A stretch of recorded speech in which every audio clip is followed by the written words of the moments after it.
Welcome back to ECE 207. As an announcement, you do not have to show up in this classroom on Thursday. You'll hopefully be able to watch the video somewhere. Make sure you're not in a position to fall when you're watching that. If you do fall asleep, I don't want you to get hurt watching that video. So make sure you're in a soft chair or something. Well, maybe not too soft, or that will encourage what I was just mentioning. Homework number 3, ideally that would be due on Thursday. That's why it's actually not due until a week from today, because we will not meet physically on Thursday here, meaning you already have enough information to have already solved all of those problems on homework 3. Homework 4, hopefully we will cover the material chapter 4 for that today. That's what we want to do, is talk about how do we solve circuits with these inductors and capacitors, and we will start or begin that process with the simple cases where we have one energy storage device in a circuit, meaning we have a source, a resistor, and a capacitor, or a source, resistor, and an inductor. We'll learn how to write the differential equations that govern the dynamic behavior. By that I mean, what's the voltage going to do, what's the current going to do, and it may depend on what kind of circuit we are analyzing as to which particular variable you want to solve for, and then you can derive the other relationships that you need as necessary. We'll talk about how these energy storage devices behave when we're applying those to maybe DC sourced signals. If we have constant sources, the inductors act like short circuits or wires. The capacitors open up and they become open circuit elements when they're experiencing DC or constant sources that are being applied. And we can look at that transient behavior by throwing switches, turning switches off and on. And then you can see how the circuit will behave or respond as it goes from one particular steady state condition to another. We'll also discuss writing differential equations, and we'll develop solving those, or methods for solving those differential equations. We'll try to illustrate that with an example. Let's get started then with that process.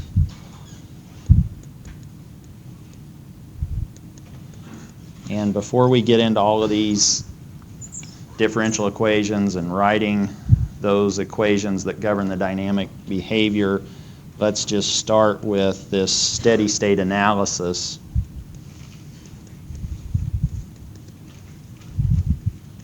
Concept that I just mentioned. And all of these are based on Eli and ice. If you simply look at Eli and ice, this becomes clear, I hope. Eli is then referring to this current voltage relationship of an inductor. That's Eli, and ice is the similar relationship, except it's now the capacitor current equaling C dV sub C dt. Hopefully it's clear from those differential relationships that if you were to put a capacitor into a circuit that's experiencing DC excitation, or that the sources are now constant, then the voltages will eventually settle and dV dt becomes 0. Or we now have the fact that these capacitors, no current will be flowing, and because of that, the capacitors become open circuits. That's after the transients have dissipated if we are dealing with a switched condition. You could then say at infinite time, but infinite time is essentially 5 time constants, which depending on the time constant of your system may not be very long. If your time constant tau was 1 second, that would be 5 seconds. After 5 seconds, that's effectively infinity in a sense. That's what we'll be dealing with. And if your time constant is 100 milliseconds or 1/10 of a second, then you have 5 of those or 1/2 of a second, and that's all you have to wait before you've reached steady state or infinity in time. Likewise, if you now look at what happens to an inductor,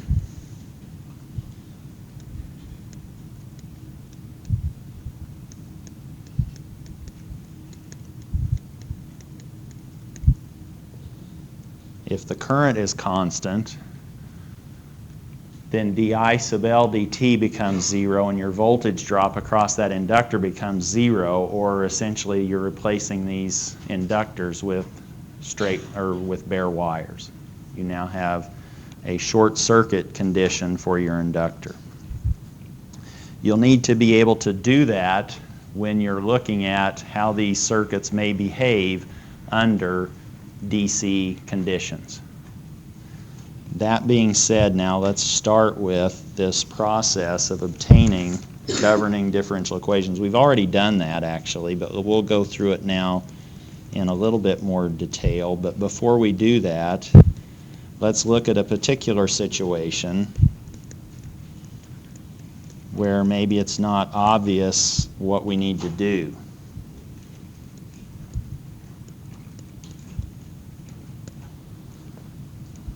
So obtaining governing differential equations. Let's now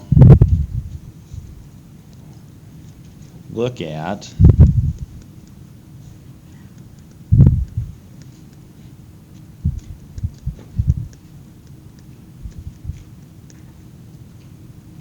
if we are dealing with inductors and capacitors,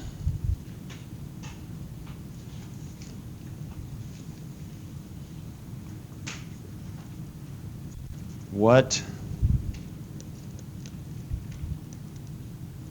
circuit current and what circuit voltages are we interested in writing our equations with respect to? Meaning, I'm now looking for fill in the blank. If we are trying to write governing differential equations for circuits that contain capacitors and inductors, and we're trying to write these differential equations in terms of currents and voltages relative to the capacitor and current, which of those currents or voltages on those two different devices do we concentrate on when we want to write our circuits? For the capacitor, do we want to think about its current or its voltage when we're writing equations? Voltage. So we have our capacitor voltages, and then I think by the process of elimination, you now know to guess or to state that we're interested in inductor currents. Suppose that we now had the following circuit.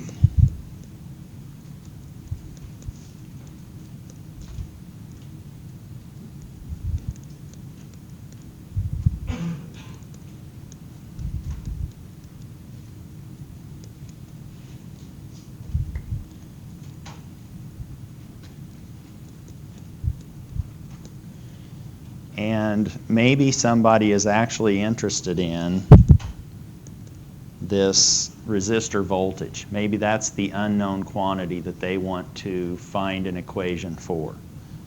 What if we want or need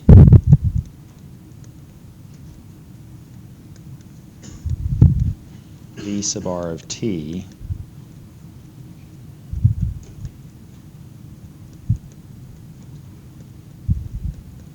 in the RC circuit? Somebody might say, I want you to find V sub r of t as a function of time. And then you start focusing or concentrating on V sub r of t. That's maybe not what you want to do. Maybe what you want to do is say, okay, if they hadn't told me they wanted V sub r of t, what would I be wanting to write my differential equations in terms of? What did we just say in the line above this circuit? If we have circuits and we want to write differential equations relating currents and voltages in those circuits, we want to concentrate on capacitor voltages and inductor currents. If somebody had not said, oh, I really want the resistor voltage, we would say, well, if I just need to find how that system is going to behave, I would be looking for a differential equation in terms of that capacitor voltage, V sub c of t. Once you have that, then you can figure out what V sub r of t is after the fact. But solving this, you probably want to concentrate on, for that circuit, the capacitor voltage. And you can do that a couple of different ways. You could say, okay, well, what I'm going to do is I'm going to solve for the capacitor voltage. And if you know V sub c of t, V sub s of t is the source. We're assuming that's given or known. If we know V sub c of t and we know V sub s of t, we basically can solve for V sub r of t by using KVL if it's not clear to us.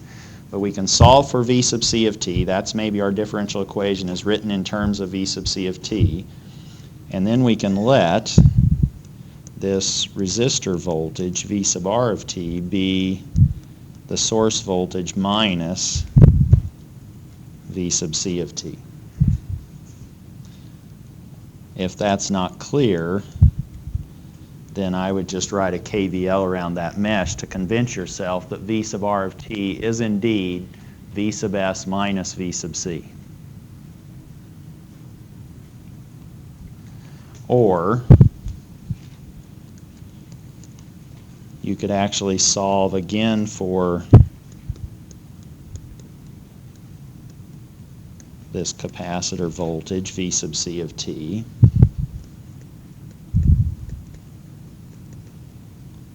Then you could obtain the current in that series circuit by using the ICE relationship. I is equal to C dV sub C dt.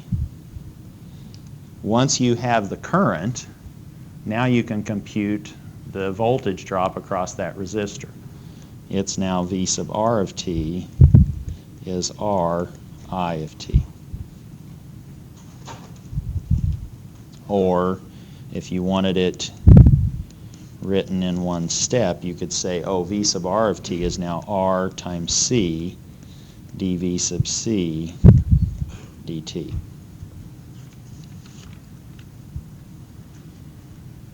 Questions on that? Meaning, if somebody is trying to get you to solve for something that doesn't look like what you would really like to solve your differential equations in terms of, you still solve your equations that you want, and then you derive or compute the remaining variables of interest that you might want to have.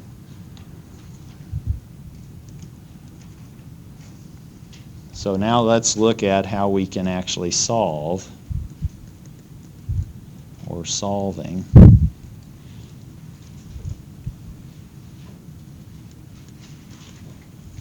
these differential equations.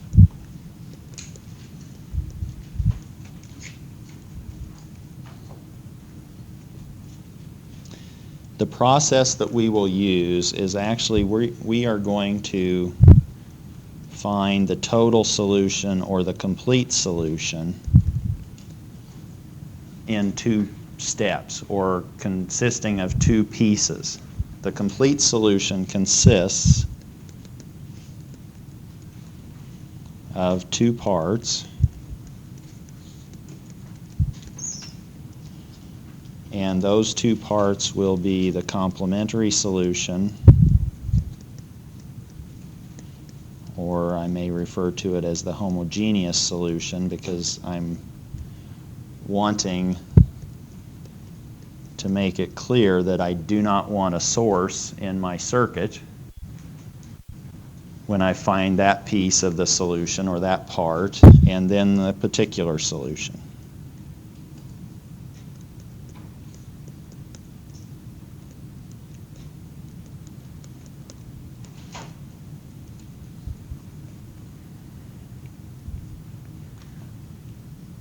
What we'll do then is we'll try to find the homogeneous solution or some of that.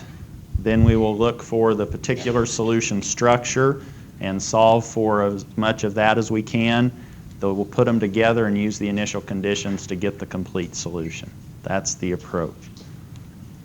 I'll just try to outline that in basically 3 steps. The first one is let's determine the exponent or exponents if it's more than first order, but determine the exponents in the complementary solution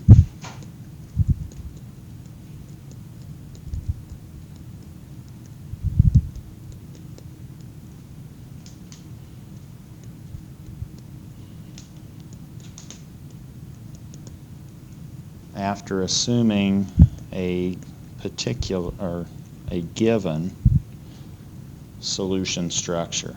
After assuming a solution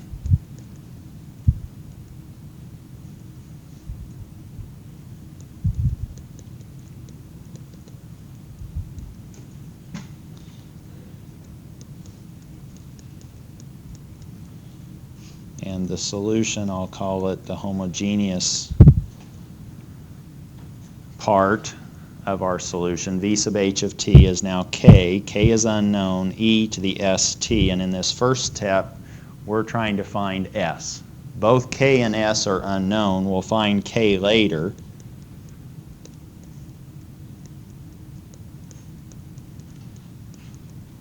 In this first piece of the process, we are going to try to find or solve for s.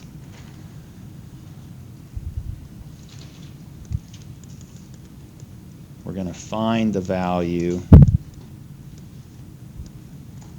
of s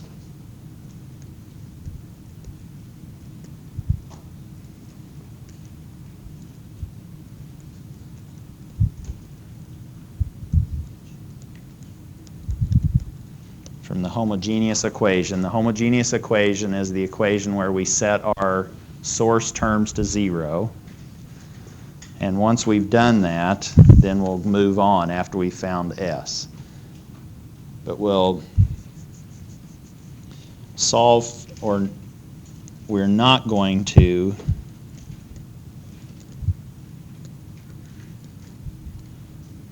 do not find k until what I'll call step C. We assume this structure because we have these linear systems of equations. We know they're going to govern or behave like these complex exponentials in general, and we want to now solve for this exponential s. Once we have that, then we can go on to the next step of this process, which I'm calling step B, and that's to hypothesize or guess a structure for our particular solution.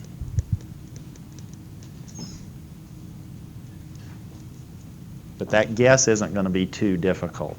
It's going to depend, the structure is going to actually look like the excitation source that we're applying, or the source. The structure depends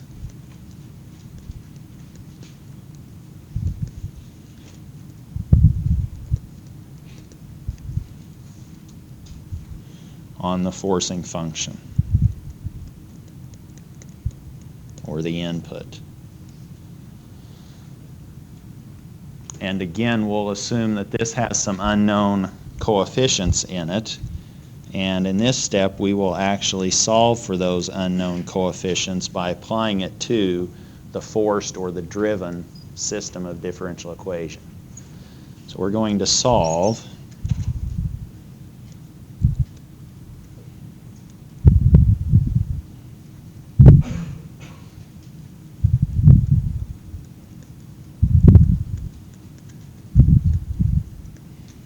for the unknown constants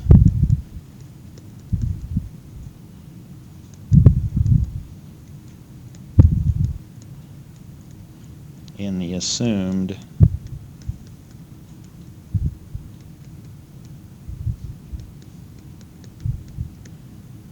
particular solution. All of this hopefully will make a lot more sense as we go through an example. We've now speculated or hypothesized on a structure for our particular solution. We now use that hypothesized solution in this governing differential equation with the sources engaged or active, and we solve for the unknown pieces or the unknown coefficients in that particular solution. Now we have two parts. We have a homogeneous part that still has unknown k's. We have the particular solution structure that we've now identified. Now we put them together and use that combination as our complete solution and solve for the unknown k's with our initial conditions. And that's step C. Solve for the unknown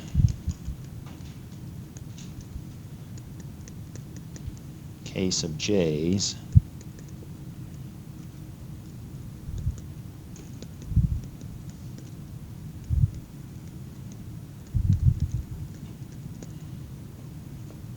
using the initial conditions. And these case of j's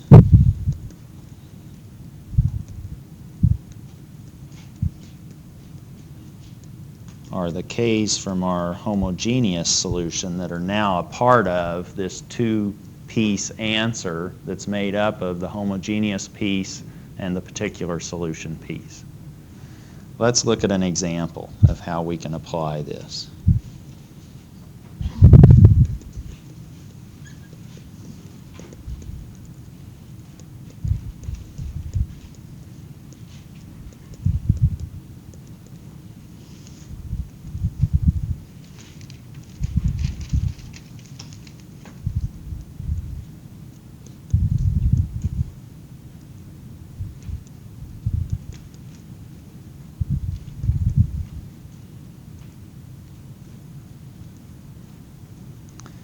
Just looking at that, we now have a parallel RC circuit that's driven by some source, I sub s.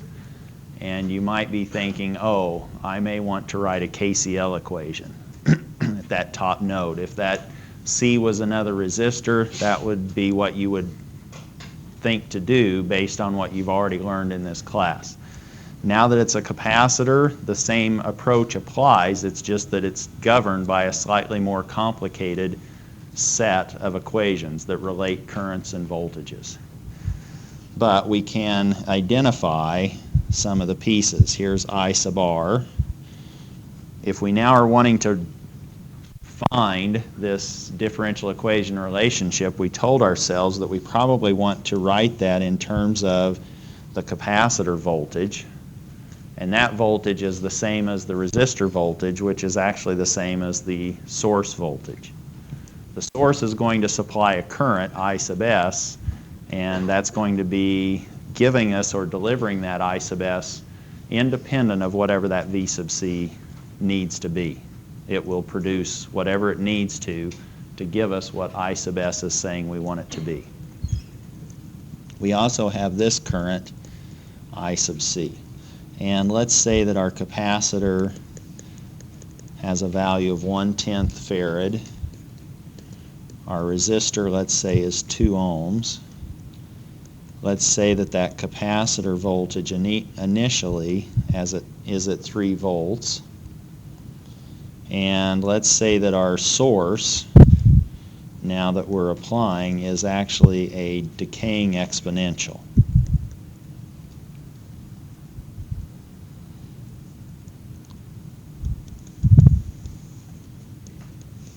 suppose that somebody says, I want to know if we start the capacitor voltage at 3 volts, what's going to happen to that capacitor voltage after t equals 0, or for positive values of time t.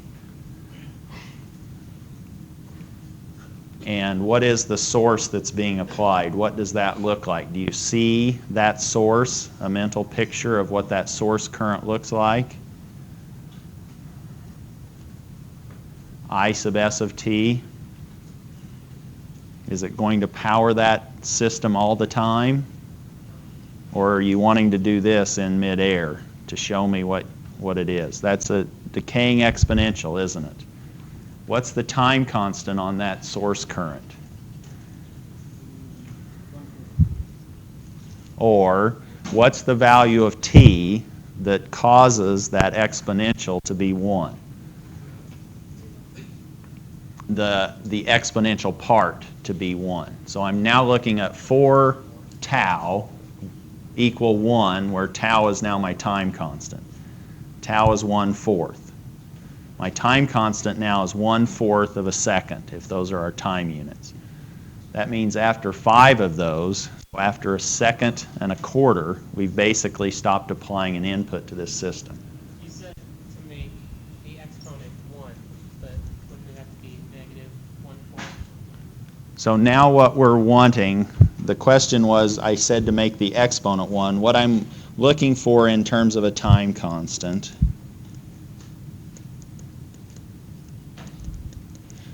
that's essentially looking at what is the condition on time to give us that.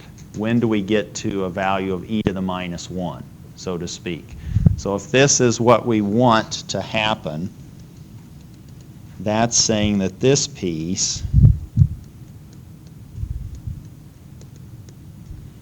and tau is now what I'm defining to be my time constant. Now I can solve for that and say, oh, tau is now 1/4. That's what I was trying to say verbally. Why do you want it to equal negative 1?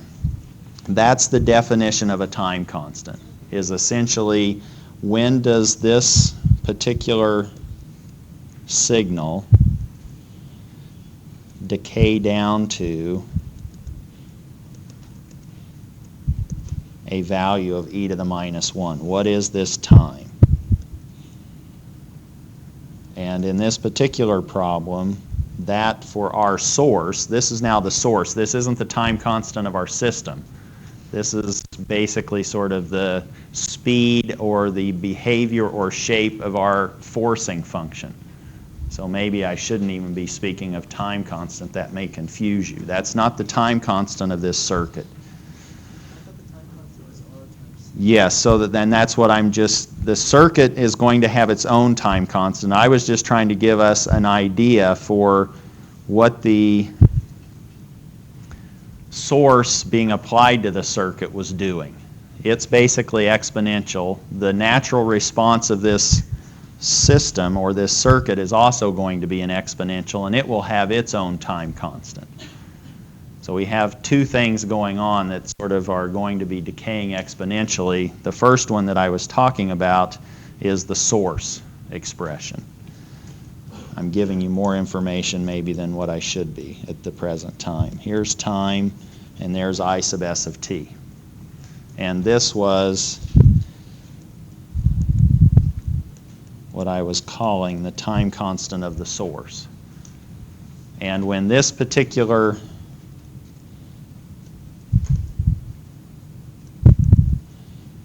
e to the minus 5, how big is that? What's that number? Very small, isn't it? Does anybody have a calculator? Can they tell me what that is? Or get out your phone.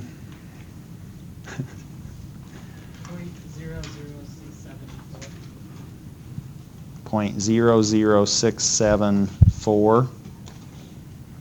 So that's rough. Well, a lot of times we think of that as being roughly 1%. We're now 1% of where we started after 5 time constants. So that's what we would be looking at in terms of why I said after 5 of these taus, in this particular case, this was 1/4. If we had 5 of those,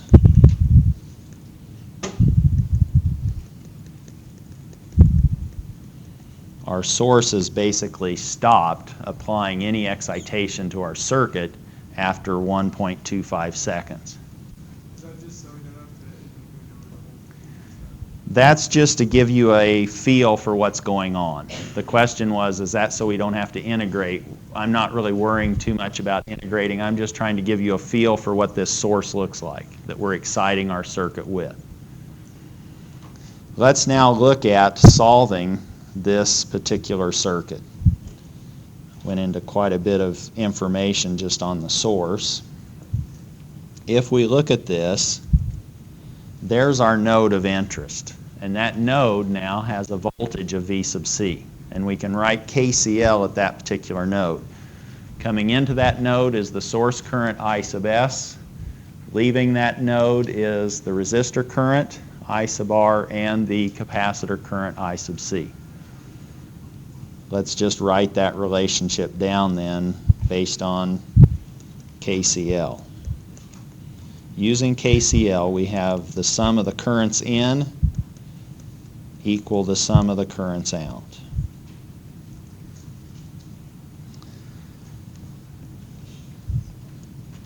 So far this lecture, I've been trying to convince you that we need to write these differential equations, or these relationships, which will be differential equations. We want to write those relative to capacitor voltages and inductor currents. In this particular problem, we want to write those, since we have a capacitor, we want to write the equation or rewrite that relationship. That's an equilibrium condition which will give us the equation that we want. We want to write that equation in terms of V sub C of t.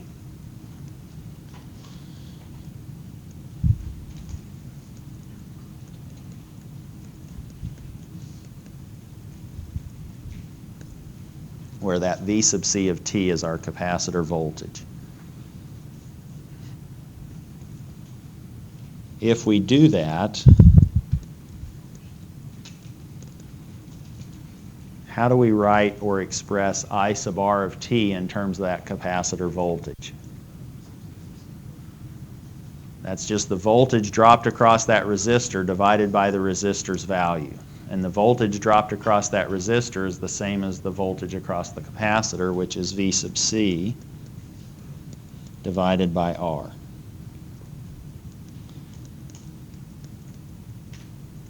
What's the current voltage relationship of our capacitor current?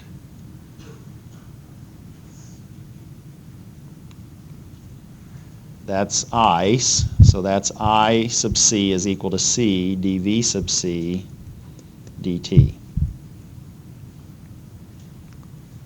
We've now expressed those two right-hand side currents in that equilibrium relationship in terms of capacitor voltage. We can substitute those relationships in to that equation and we'll end up with the governing differential equation that we want.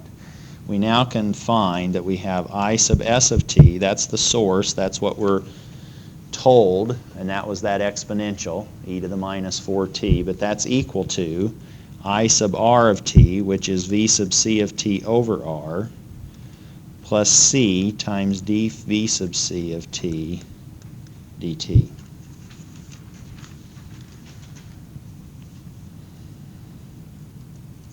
And you might want to put that into a structure that looks like all the other circuit problems that are first order differential equations that you're going to solve by solving for the highest powered derivative, which means let's put it on the left and divide all the terms by c, and we have now minus 1 over RC V sub C of t plus 1 over C I sub S of t.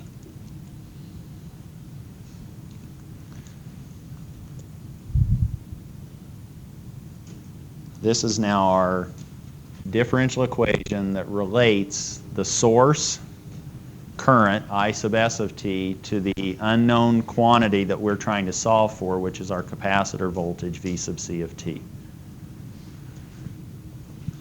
Let's now go through that three-step process to try to find the solution to this differential equation. I sub s of t, remember, is given.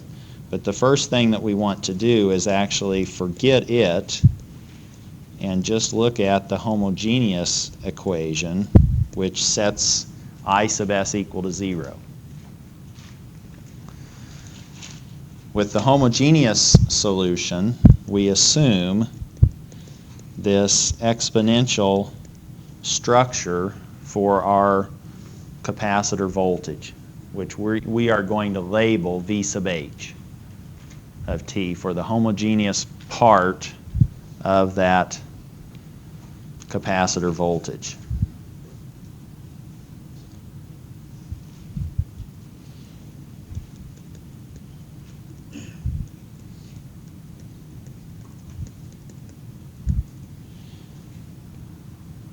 If I said, what is the homogeneous equation for that particular circuit, what would you say that was?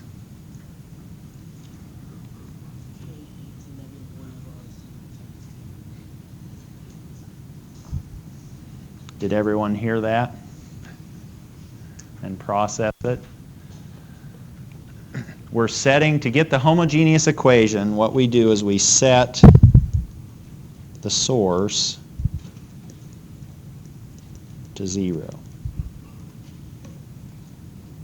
And the source is I sub s of t, meaning now we have this V sub c prime of t is equal to minus 1 over RC V sub c of t. That's the homogeneous equation.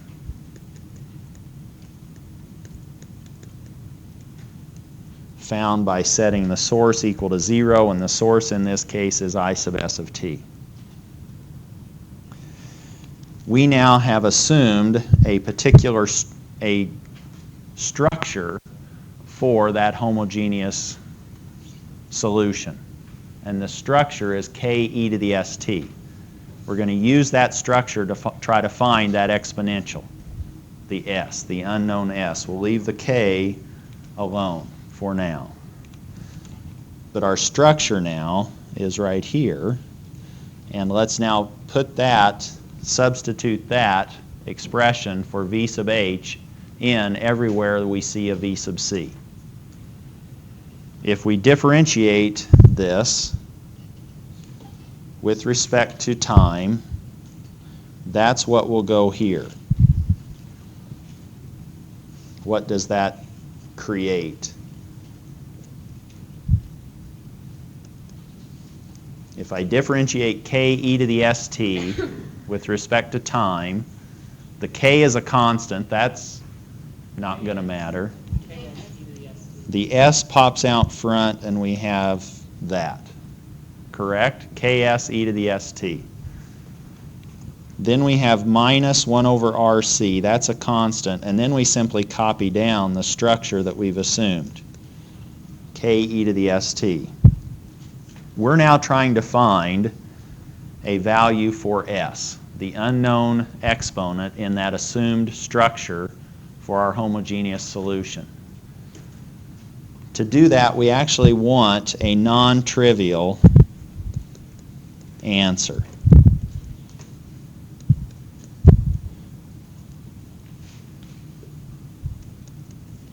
A trivial solution would be, oh, k e to the st is 0.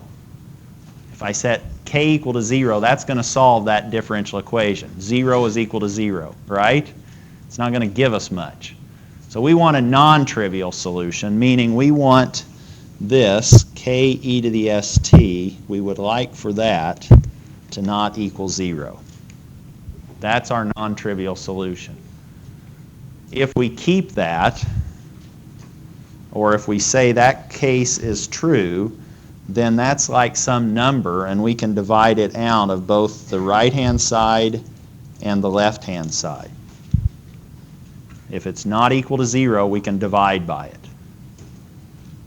Doing that in that relationship that said needed to be true if that assumed structure, k e to the st, satisfied the homogeneous equation, then if we divide out this non-trivial behaving structure, k e to the st, hopefully you can see that all we have left is what S needs to equal.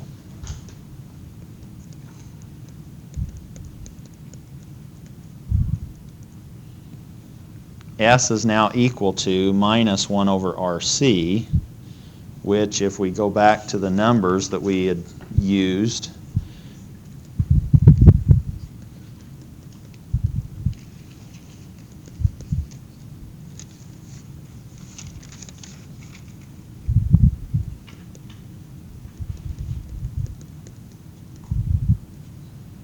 we now have S is equal to minus 5.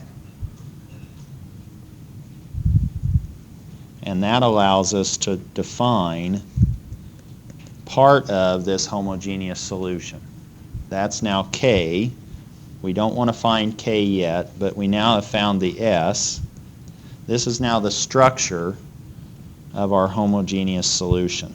And we'll wait to find K after we've found our particular solution, added both the particular and homogeneous together, use the initial conditions to find K. Questions so far on this piece? That's now our homogeneous. Let's now look at the particular solution.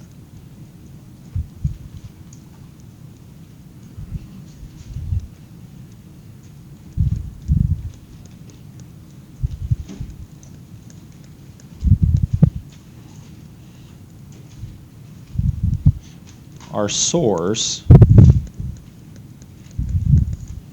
was e to the minus 4t.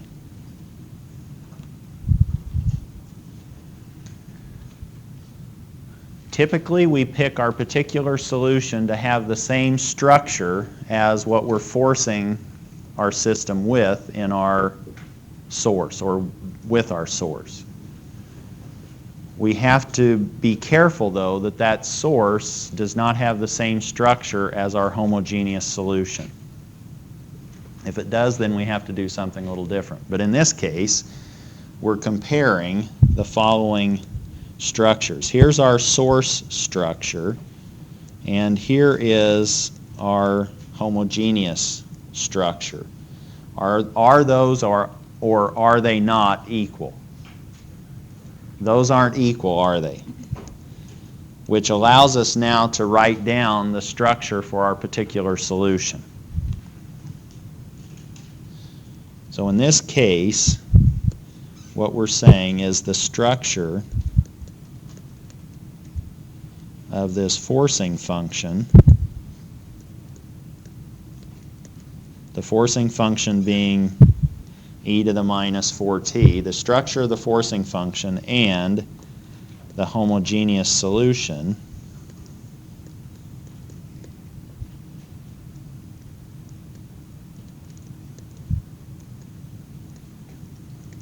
are not the same.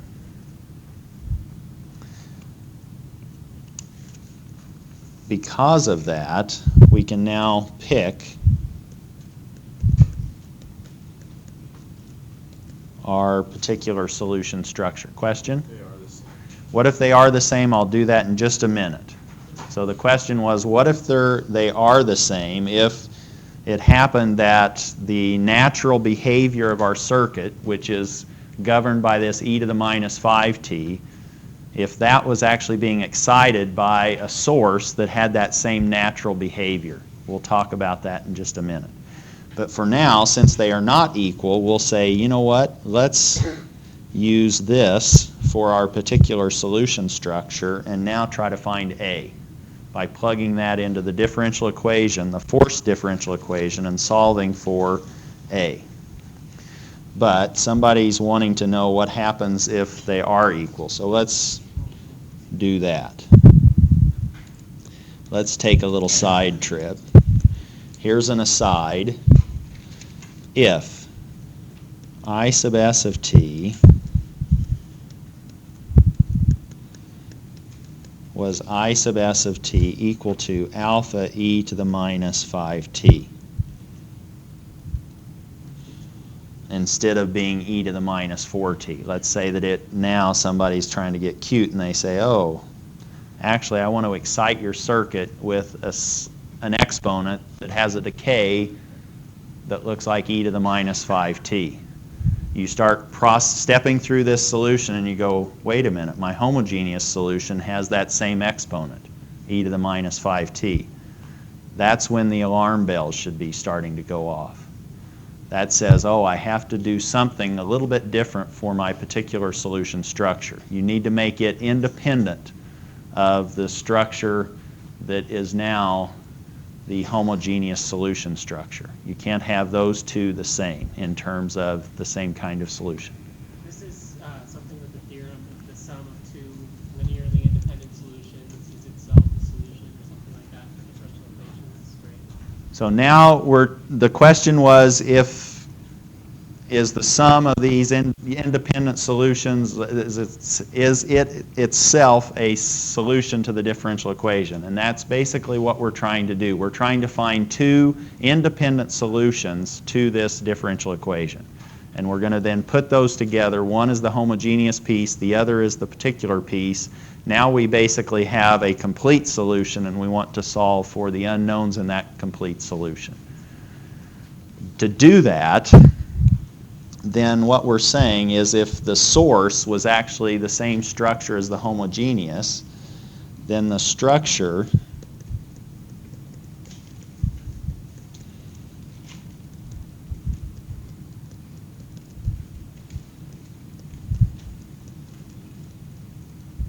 of this forcing function is e to the minus 5t, which is the same as the structure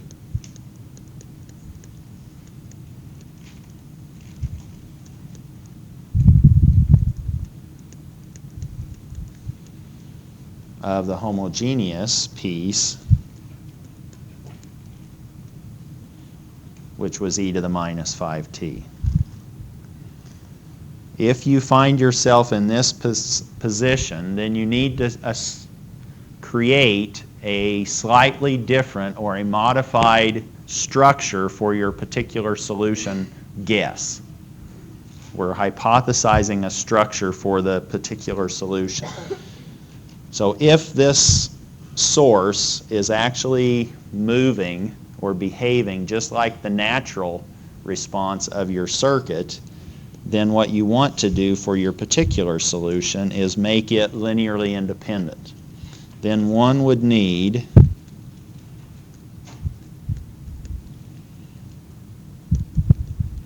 and the way to let that happen, or to make that happen, then one would need to let the particular solution structure be again some unknown constant a, but now we put this t in front of it.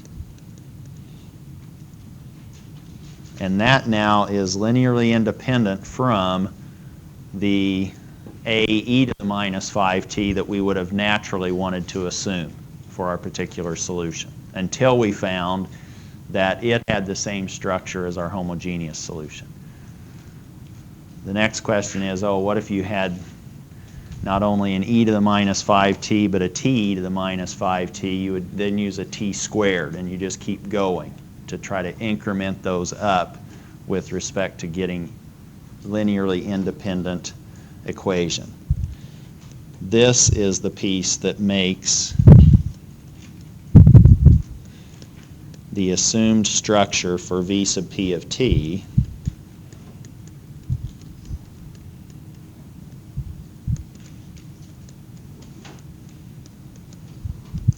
independent of the forcing function.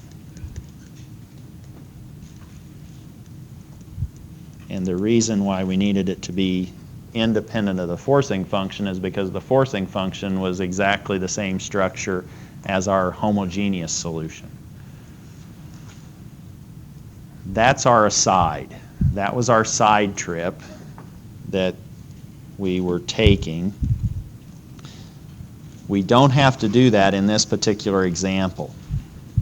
Is it clear why we do not have to do that for this example? E to the minus 4t is not the same as e to the minus 5t. They're not equal.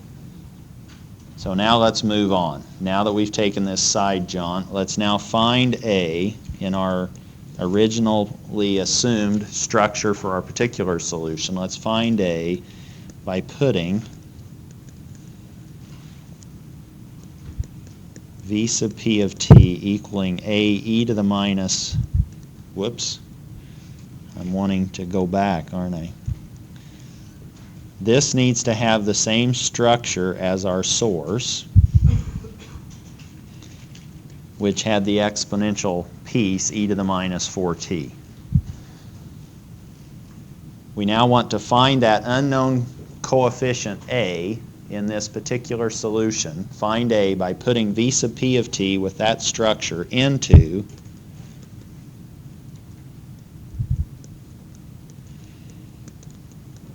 this forced differential equation.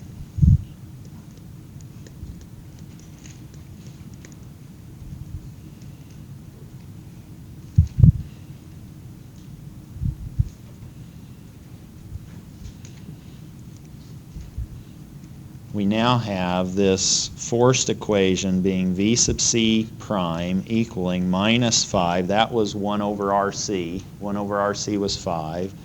V sub c plus 1 over c. c was 1/10, so that becomes 10 I sub s of t. That's our forced differential equation. Let's now replace where we see v sub c with this assumed structure for the particular solution, which has an unknown a in it, and that's what we're trying to find or solve for.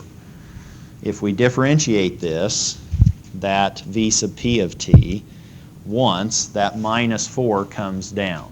If we differentiate with respect to time, and we now have minus 4a e to the minus 4t equaling minus 5a e to the minus 4t plus 10 e to the minus 4t.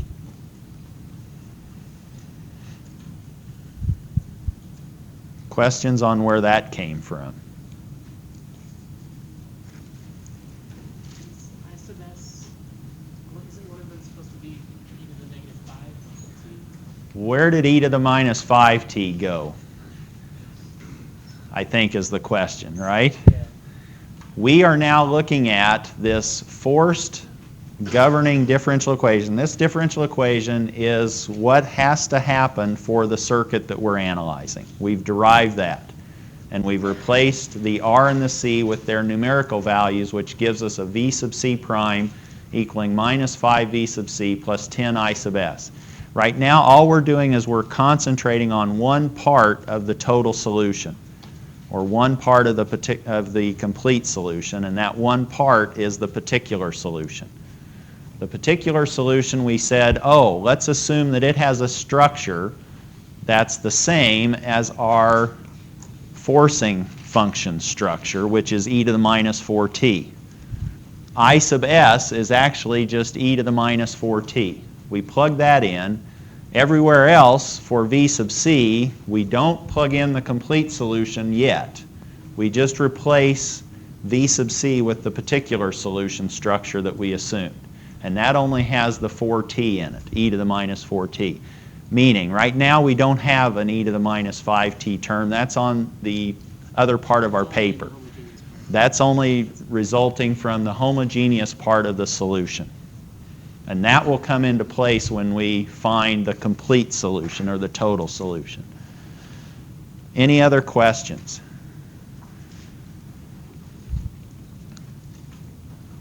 What are we trying to do? Create a mess? We just want to solve for A. And these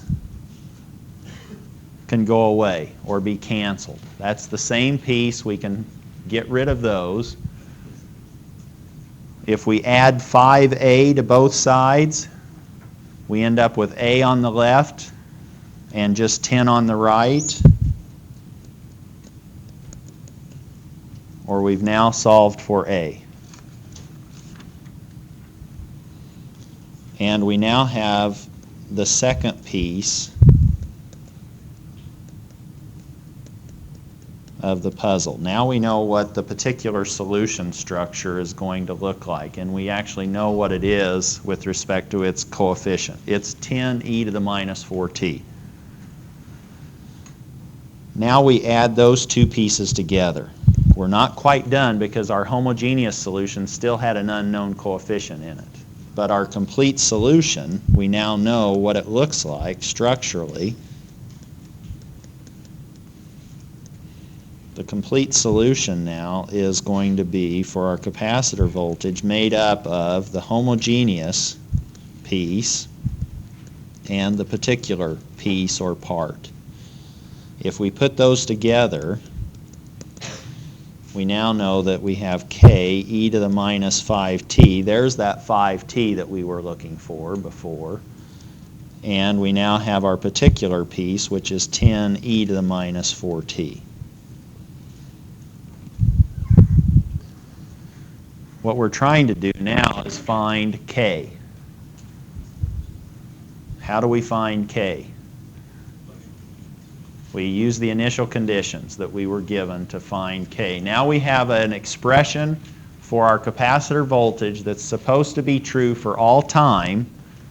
Then it must be true initially, and that was the initial condition that we were given. Let's now use that. So now we're into step C. Let's use our initial conditions.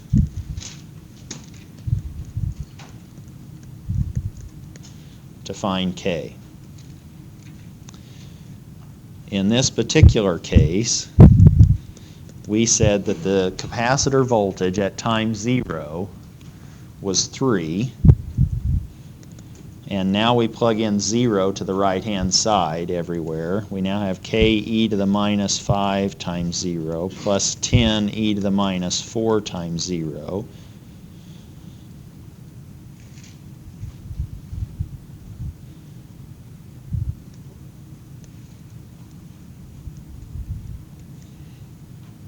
Those pieces, what am I doing? Just making sure you're awake. What did I want to say? 1, thank you. And it's not wanting me to say anything after I put 0 down.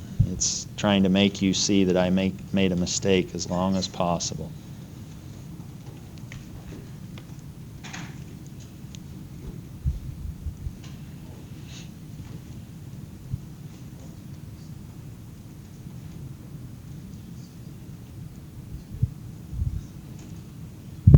So that now we have, if I could ever get back to where I was, I have 3 is equal to k plus 10, or k becomes minus 7.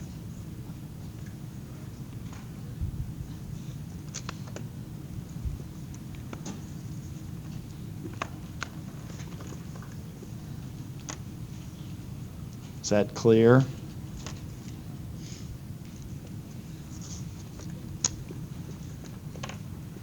And now I have my complete solution. I now can say that V sub c of t, all right, I've had it on too long.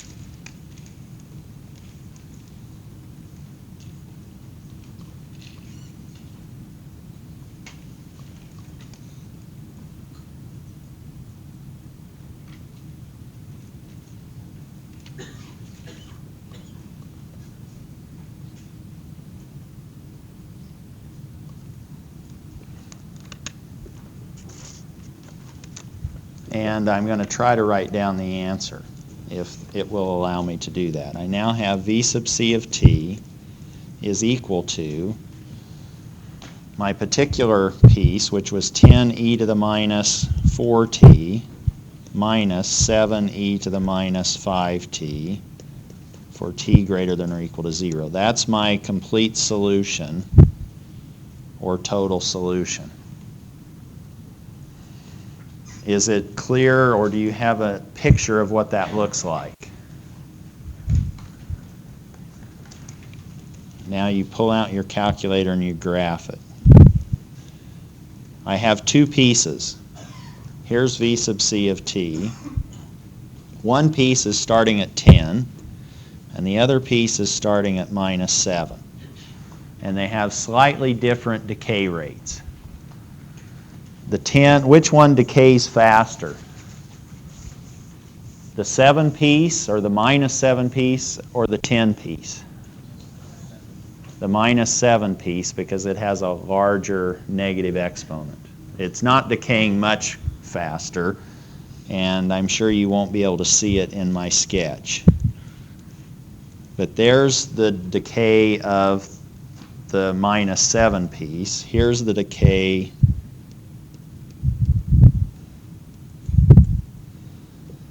of the 10 piece, and now I want to add those together. Ha ha. Here's 3.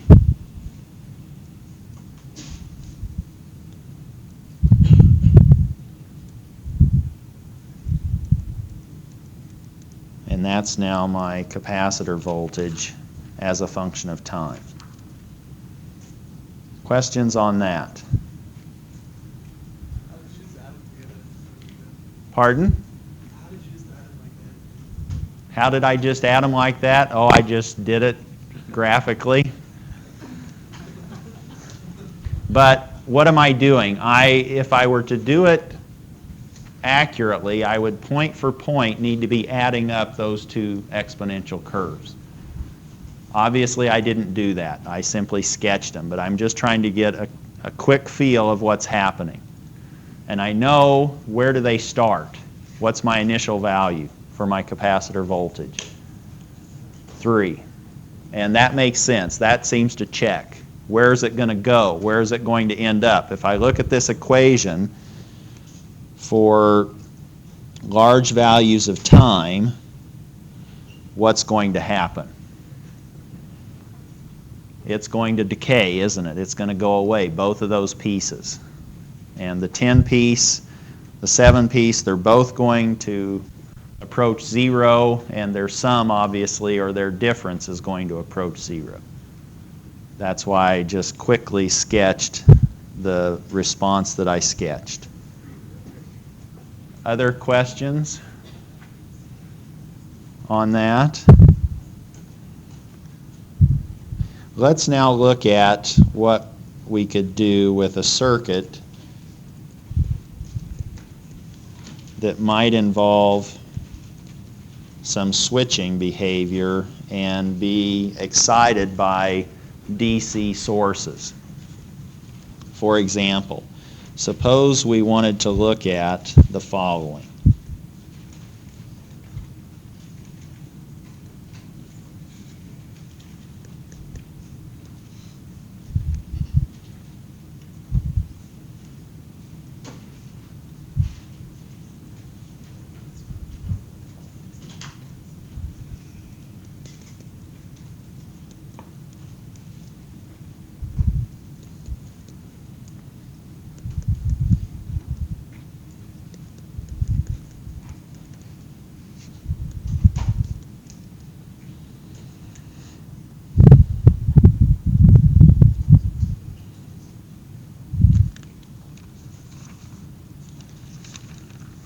What does that circuit look like for time less than 0? Or what's happening with that switch? What state is the switch in for negative values of time?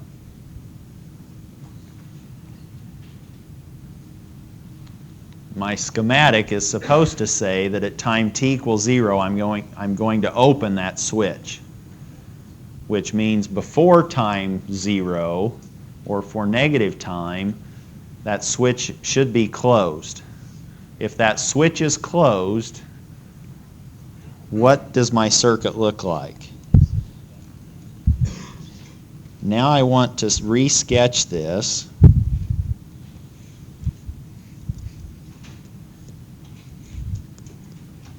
for T negative. What's the switch do to that 10 ohm resistor? It shorts it out, doesn't it? All the current's going to flow through that switch because it's going to come up to that junction or that node and say, okay, do I want to go where there's some resistance or do I want to go where there's no resistance? How would you like to walk if you were walking through some maze and you came up in a fork in the road and somebody said you're going to have to really struggle to go this way or not very hard to go this way? Not at all. You would go maybe the not at all. Actually, we would probably pick the one where we'd struggle, right? But the current is going to pick the one where it's not going to struggle at all. It's going to go and short that resistor. What happens to the inductor? This has now been in place. That switch has been closed since t equal minus infinity. A long time. What's the inductor going to behave like if we've now excited that circuit with 25 volts for a long time with that resistor shorted out? What's going to happen to the inductor? That's Eli, isn't it? And what's Eli going to do? It's going to have 0 volts dropped across it, isn't it? Which means it's going to be a wire. What's going to happen to the capacitor? It's going to get charged up, and basically it's going to be an open circuit, isn't it? Let's now re-sketch that behavior and see what happens for t less than 0. We said the 10 ohm resistor was shorted. We now have this 25 volt DC source. We have this 15 ohm resistor, and what happens over here to our capacitor? I is equal to C dV dt. What's the voltage doing across that capacitor? It's not changing, is it? If it's not changing, then the current is 0. If there's no current flowing, then that capacitor looks like an open circuit.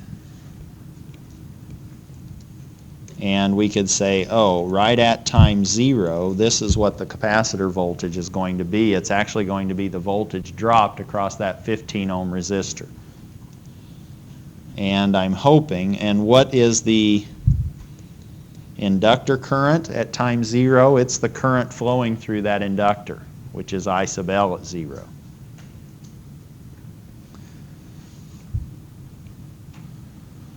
Do you have to do much in terms of computation to find V sub C at 0? That's exactly the same voltage across that 15 ohm resistor as what's across the source. The source is in parallel with the resistor, meaning at this, for this particular circuit, my capacitor voltage at time t equals 0, right before I throw the switch, that's now been charged up to 25 volts because it's been in this condition for a long time. What's the current flowing through the inductor?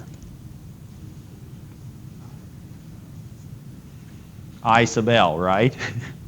What is I sub L? 25 over 15. It's just Ohm's law. We now have 25 volts dropped across the 15 ohm resistor, or 1 2/3 amps.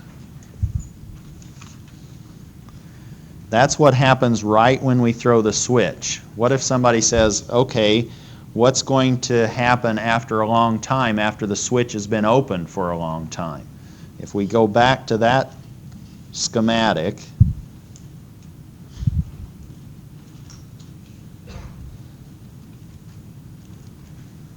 if that switch has been open for a long time, now we're looking at a long time into the future, which really doesn't have to be that long. It's 5 time constants, and we could maybe find the different time constants in that circuit and solve for it, but let's just say it's approaching infinity for now.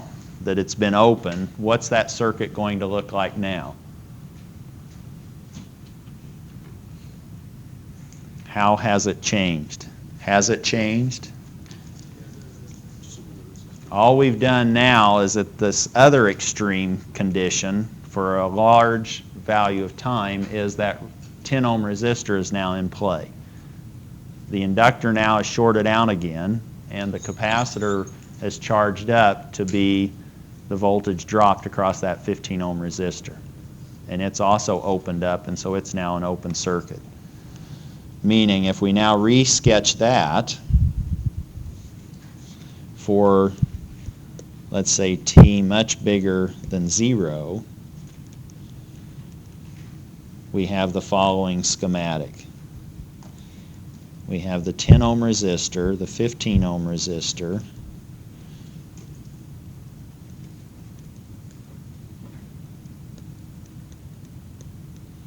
that's supposed to be an infinity sign. Here's 15 ohms, here's 10 ohms, and here's our current I sub L at infinity.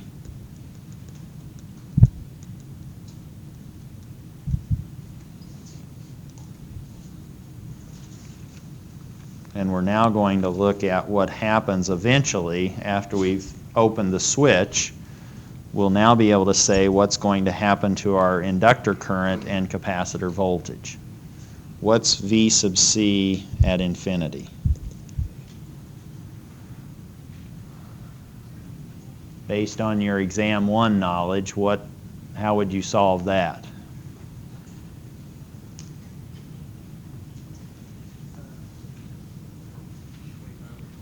Isn't that a voltage divider? We're now dropping that 25 volts across 25 ohms in total, and we just want a fraction of that dropped across the 15 ohms. So we now have 15 over 10 plus 15 times 25, or we now have 15 volts dropped across that capacitor. What's our inductor current?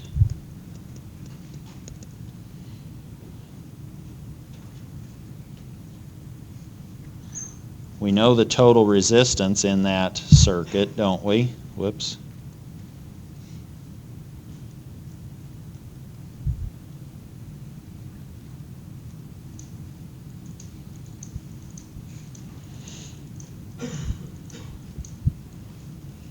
This gives you time to think.